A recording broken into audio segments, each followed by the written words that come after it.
जोहार झारखंड, आप सभी का स्वागत है eagle IAS the study zone में। तो साथियों, आज राष्ट्रीय आंदोलन पर हम क्या करेंगे, चर्चा करेंगे और इतिहास के प्रश्नों पर वार करेंगे। याद रखिएगा, ये सभी प्रश्न जो है आगामी 11 जेपीएससी के साथ साथ जेएसएससी, सीजीएल या झारखंड के डिफरेंट एग्जाम के लिए क्या है, बहुत ही महत्वपूर्ण है। तो चलिए, पहला प्रश्न क्या है। पहला प्रश्न है कि निम्न में से किसे पदच्युत सरकारी सेवक के नाम से जाना जाता है। क्या राजा राममोहन राय के लिए है ये शब्द, शिशिर घोष, सुरेंद्रनाथ बनर्जी या लाला लाजपत राय। तो इसका उत्तर याद रखिएगा, सुरेंद्र नाथ बैनर्जी को एओ ह्यूम के द्वारा क्या कहा जाता था ना, एओ ह्यूम के द्वारा जो है पदच्युत सरकारी सेवक कहा जाता था। सुरेंद्र नाथ बैनर्जी के द्वारा स्थापित 1876 में इंडियन एसोसिएशन के विरोध में कहा जाता है कि इंडियन नेशनल कांग्रेस की स्थापना हुई, अर्थात 1885 में एओ ह्यूम के द्वारा जो है भारतीय कांग्रेस की स्थापना किया गया था। चलिए आगे बढ़ते हैं, नेक्स्ट प्रश्नों पर देखते क्या है। नेक्स्ट प्रश्न, निम्न में किसके द्वारा कांग्रेस के लिए सूक्ष्मदर्शी अल्पसंख्यक जैसे शब्दों का प्रयोग किया गया। करजन, बाल गंगाधर तिलक, डफरीन और बंकिम चंद्र चैटर्जी। तो याद रखिएगा, डफरीन के द्वारा जो है कांग्रेस के लिए सूक्ष्मदर्शी अल्पसंख्यक जैसे शब्दों का प्रयोग किया गया था और डफरीन के समय काल के दौरान ही जो है कांग्रेस की स्थापना हुआ था। ठीक है, चलिए नेक्स्ट प्रश्नों पर आगे बढ़ते हैं और देखते हैं क्या कुछ है। नेक्स्ट प्रश्न, कांग्रेस के उदारवादी चरण का परिणाम जो है निम्न में से किसे माना जाता है।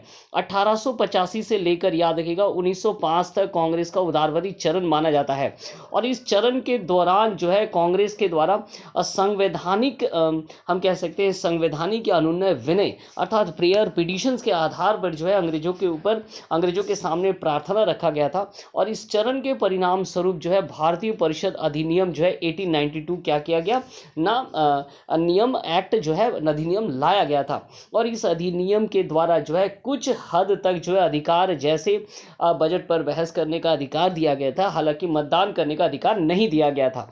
तो कांग्रेस के उदारवादी चरण का परिणाम क्या है ना, 1892 का भारतीय परिषद अधिनियम। ठीक है, चलिए नेक्स्ट प्रश्न देखते हैं। दक्कन सभा का स्थापना किसके द्वारा किया गया था। लाला लाजपत राय, गोपाल कृष्ण गोखले, सुरेंद्र नाथ बैनर्जी और इसके साथ साथ जो है बाल गंगाधर तिलक। तो इसका उत्तर क्या होगा, याद रखिएगा, गोपाल कृष्ण गोखले के द्वारा जो है दक्कन सभा का स्थापना किया गया था 1895 या कहीं कहीं पे 96। तो याद रखिएगा 1896 में जो है गोपाल कृष्ण गोखले और एमजी रानाडे दोनों ने मिलकर के जो है दक्कन सभा की स्थापना की थी। ठीक है, चलिए आगे बढ़ते हैं नेक्स्ट प्रश्नों की ओर। नेक्स्ट प्रश्न क्या है, Deccan education society. Deccan education society के ऑपोजिट में ही कहा जाता है कि दक्कन सभा का निर्माण किया गया था गोपाल कृष्ण गोखले के द्वारा। हालांकि दक्कन एजुकेशन सोसाइटी की स्थापना किसके द्वारा किया गया था, तो याद रखिएगा 1884 में दक्कन एजुकेशन सोसाइटी बाल गंगाधर तिलक अर्थात बीजी तिलक के द्वारा जो इसका स्थापना किया गया था। इसके साथ साथ और कौन थे, तो इसके साथ साथ और थे विष्णु शास्त्री चिपुलकर थे और इसके अलावा गोपाल गणेश जो है आंगरकर भी थे। तो विष्णु चिपुलकर, गोपाल गणेश आंगरकर और तिलक ने मिलकर 1884 में दक्कन एजुकेशन सोसाइटी का स्थापना किया था। चलिए नेक्स्ट प्रश्नों की ओर आगे बढ़ते हैं। निम्न में से जो कथन है भारत भारतीयों के लिए है, ये कथन किसके द्वारा दिया गया था। ठीक है, स्वामी विवेकानंद के द्वारा, राजा राममोहन राय के द्वारा, दयानंद सरस्वती के द्वारा या गोपाल कृष्ण गोखले के द्वारा। भारत भारतीयों के लिए या वेदों की ओर लौटो, ये सारे जो कथन या जो शब्द दिए गए थे वो दयानंद सरस्वती के द्वारा दिए गए थे। ठीक है, स्वामी दयानंद सरस्वती का मूल जो है ओरिजिनल नेम क्या था, वो था मूल शंकर कहा जाता था।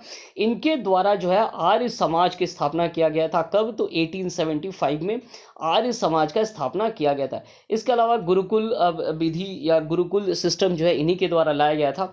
एस राधा कृष्णन जो कि हमारे भारत के उपराष्ट्रपति के साथ साथ राष्ट्रपति भी बने, उन्होंने जो है दयानंद सरस्वती के लिए जो है एक स्टेटमेंट दी है और इनको कहा जाता है मेकर्स ऑफ मॉडर्न इंडिया अर्थात आधुनिक भारत का निर्माता भी कह करके पुकारा जाता है। हालांकि राजा राममोहन राय के लिए भी ये शब्द जोड़ा जाता है और इसके साथ साथ दयानंद सरस्वती के लिए भी ये शब्द जोड़ा जाता है। ठीक है, चलिए नेक्स्ट प्रश्नों की ओर आगे बढ़ते हैं। निम्न में से किसका संबंध कांग्रेस के गर्म दल के साथ नहीं है, अर्थात यहाँ पर कुछ सिद्धांत दिए गए हैं और उन सिद्धांत में से आपको बताना है कि कांग्रेस के जो गर्म दल का उदय हुआ था, उस उदय गर्म दल के जो कॉन्सेप्ट थे इनमें से कौन सा कॉन्सेप्ट जो है गरम दल के साथ नहीं है? तो गरम दल के द्वारा जो है हिंसात्मक प्रतिरोध जो है अपनाया गया था, पैसिव रेजिस्टेंस, विदेशी वस्तुओं का बहिष्कार, जो कि 1905 बंग विरोधी आंदोलन से ही ये उभरने लगा था। राष्ट्रीय शिक्षा योजना को भी अपनाया गया था। लेकिन संवैधानिक आंदोलन अर्थात संवैधानिक तरीके से जो है अंग्रेजों का विरोध करना, ये जो सिद्धांत है, ये सिद्धांत याद रखना है कि गरम दल का नहीं था। तो इसका उत्तर क्या होगा ना, इसका उत्तर होगा संवैधानिक आंदोलन। ठीक है, चलिए आगे बढ़ते नेक्स्ट प्रश्न की ओर। हंटर आयोग का संबंध निम्न में से किसके साथ है? अहमदाबाद मिल हड़ताल, खैरा सत्याग्रह, जालियांवाला बाग हत्याकांड या चोरा चोरी कांड। ठीक है, तो याद रखिएगा हंटर आयोग का स्थापना जो है जालियांवाला बाग हत्याकांड के बाद स्थापित किया गया था। 13 अप्रैल 1919 को जो है जालियांवाला बाग जो है कांड संपन्न होता है। याद रखिएगा पंजाब के डॉक्टर सत्यपाल और डॉक्टर सैफुद्दीन किचलू को अंग्रेजों के द्वारा गिरफ्तार कर लिया गया था, जो कि रॉलेट एक्ट के विरोध में क्या कर रहे थे ना, विरोध में जो है सभा कर रहे थे, और जिसके कारण 13 अप्रैल 1919 को जालियांवाला बाग में जो है जनसभा हुई थी और इस जनसभा में जनरल डायर के द्वारा गोली चलाया गया था। इसी संदर्भ में जो है क्या ना हंटर आयोग का निर्माण किया गया था। हालांकि हंटर आयोग ने जनरल डायर के चित्रों को क्या कहा था ना, सही ठहराया था। ठीक है, चलिए तो आगे बढ़ते हैं नेक्स्ट प्रश्नों की ओर। विश्वविद्यालय अधिनियम की स्थापना कब किया गया था? तो याद रखिएगा एक्चुअली होगा 1904 होता है, कहीं कहीं पर हमें 1905 भी प्राप्त होता है, लेकिन एक्चुअली 1904 में विश्वविद्यालय अधिनियम जो है इंडियन यूनिवर्सिटीज एक्ट को अपनाया गया था। और इस संदर्भ में विश्वविद्यालय अधिनियम आने के लिए जो है थॉमस रेले की अध्यक्षता में, थॉमस रेले याद रखिएगा, थॉमस रेले के अध्यक्षता में एक समिति का निर्माण किया गया था, और इस समिति के कारण ही जो है विश्वविद्यालय अधिनियम या एक्ट का निर्माण किया गया। ठीक है, जिसके तहत जो है विश्वविद्यालय के जो सिस्टम थे उसे क्या गया और कड़ा बना दिया गया। चलिए आगे बढ़ते हैं। गदर पार्टी का स्थापना किसके द्वारा स्थापना कब किया गया था? 1909, 1913, 1914 या 1916? तो गदर पार्टी की स्थापना जो है लाला हरदयाल के द्वारा किया गया था, और इसका स्थापना जो है 1 नवंबर 1913 को किया गया था। याद रखिएगा अमेरिका के सैन फ्रांसिस्को में इसकी स्थापना की जाती है। और साथ में आपको ये भी याद रखना होगा, साथ में याद रखना कि गदर नाम का एक पत्रिका का भी जो है प्रकाशन लाला हरदयाल और उनके साथियों के द्वारा किया जाता था। गदर पत्रिका के भाषा के बारे में प्रश्न पूछा जाता है, और वो क्या है ना, वो है उर्दू। ठीक है, तो याद रखिएगा इसका उत्तर क्या है, गदर पार्टी की स्थापना कब हुआ? 1930 में, और गदर पत्रिका की भाषा क्या है? तो उर्दू। ठीक है, चलिए नेक्स्ट प्रश्नों पर आगे बढ़ते हैं।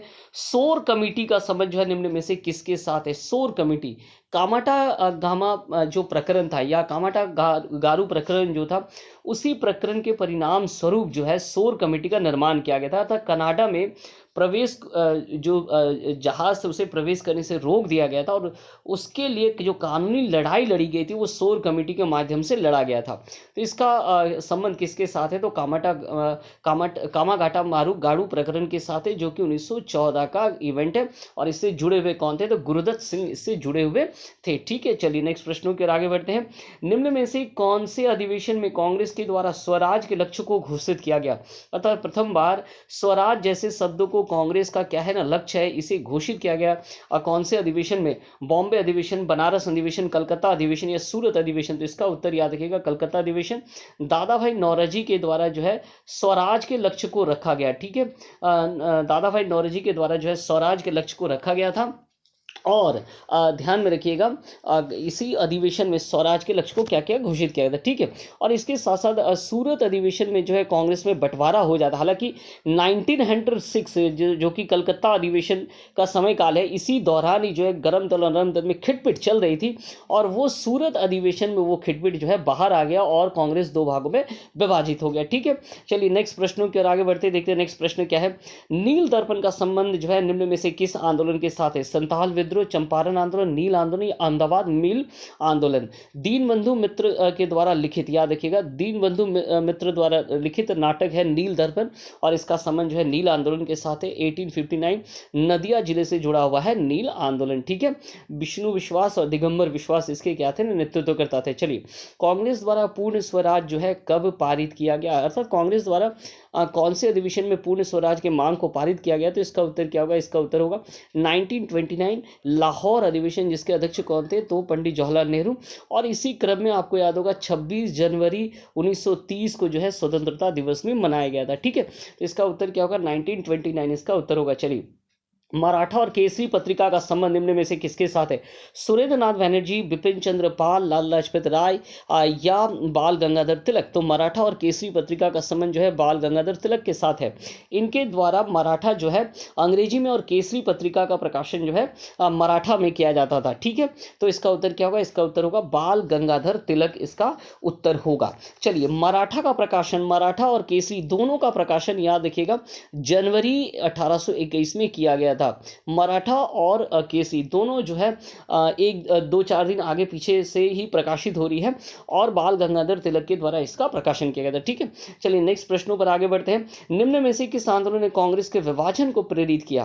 तो स्वदेशी आंदोलन के कारण जो है कांग्रेस में विभाजन तय हो गया, क्योंकि स्वदेशी आंदोलन के द्वारा जो है नेतृत्वकर्ता लोग ये चाहते थे कि स्वदेशी आंदोलन के जो सिद्धांत है, अर्थात विदेशी वस्तुओं का बहिष्कार के साथ साथ जो है पैसिव रेजिस्टेंस, इन सभी को जो है पूरे भारत में जो है फैलाया जाए, प्रसारित किया जाए। लेकिन उनमें से कुछ ऐसे भी नेतृत्वकर्ता थे जो ये नहीं चाहते, तो इस प्रकार विरोध शुरू हो गया, जो कि 1906 में कलकत्ता अधिवेशन में दिखा और सूरत अधिवेशन में जाकर कांग्रेस में विभाजन हुआ। तो स्वदेशी आंदोलन का ही परिणाम था कि कांग्रेस में विभाजन हुआ। चलिए आगे बढ़ते हैं। बंगाल विभाजन को निम्न में से किसके द्वारा जो समाप्त किया गया? प्रथम दिल्ली दरबार, द्वितीय दिल्ली दरबार, तृतीय दिल्ली दरबार, या इनमें से कोई नहीं?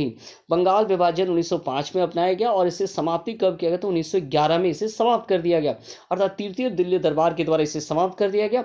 लॉर्ड हार्डिंग्स के समय काल के दौरान जो है इसे समाप्त कर दिया। ठीक है, याद रखना है आप सभी को कि लॉर्ड हार्डिंग्स के समय काल के दौरान सम्राट जॉर्ज पंचम और महारानी मैरी का भी भारत में आगमन हुआ था। इसी लॉर्ड हार्डिंग्स पर जो है 1912 में क्या किया गया था ना, रासबिहारी बोस के द्वारा और सचिन सान्याल के द्वारा क्या किया गया था ना, बम गिराया गया था। ठीक है, जिसे हम लोग क्या कहते हैं ना, दिल्ली षड्यंत्र केस कहते हैं। ठीक है, चलिए आगे बढ़ते हैं। एनी बेसेंट द्वारा स्थापित होम रूल आंदोलन, होम रूल मूवमेंट का जो केंद्र था वो कहाँ था? पूना, साबरमती, कोलकाता या मद्रास? इसका उत्तर क्या होगा? इसका उत्तर होगा मद्रास का अडायर। अडायर में जो है होम रूल आंदोलन की शुरुआत की गई थी, किसके द्वारा? तो एनी बेसेंट के द्वारा। हालांकि होम रूल आंदोलन की शुरुआत पूर्व में ही अप्रैल में 1916 में तिलक के द्वारा स्थापित किया गया था, लेकिन इसे वो आगे नहीं बढ़ा पाते हैं अंग्रेजों के प्रतिरोध के कारण। लेकिन एनी बेसेंट के द्वारा सितंबर 1916 में जो है होम रूल मूवमेंट शुरुआत किया गया आयरलैंड के तर्ज पर, और उनके द्वारा इस आंदोलन को जोर शोर से आगे बढ़ाया गया। और इसी आंदोलन का परिणाम ये था कि 1917 में कांग्रेस में पहली बार महिला अध्यक्ष के रूप में जो उनकी नियुक्ति भी हुई। ठीक है, इनके साथ साथ उनके साथ दो प्रोमिनेंट मेंबर थी, जिसे हम कहते हैं जॉर्ज अरुणडेल, याद रखिएगा, और सीपी रामास्वामी अय्यर। तो अरुणडेल और रामास्वामी अय्यर, इन दोनों के बारे में प्रश्न पूछा जाता है। सीपी रामास्वामी अय्यर, ठीक है, का संबंध कौन से आंदोलन के साथ है? तो होम रूल आंदोलन के साथ है। ठीक है, चलिए नेक्स्ट प्रश्नों पर चलते हैं।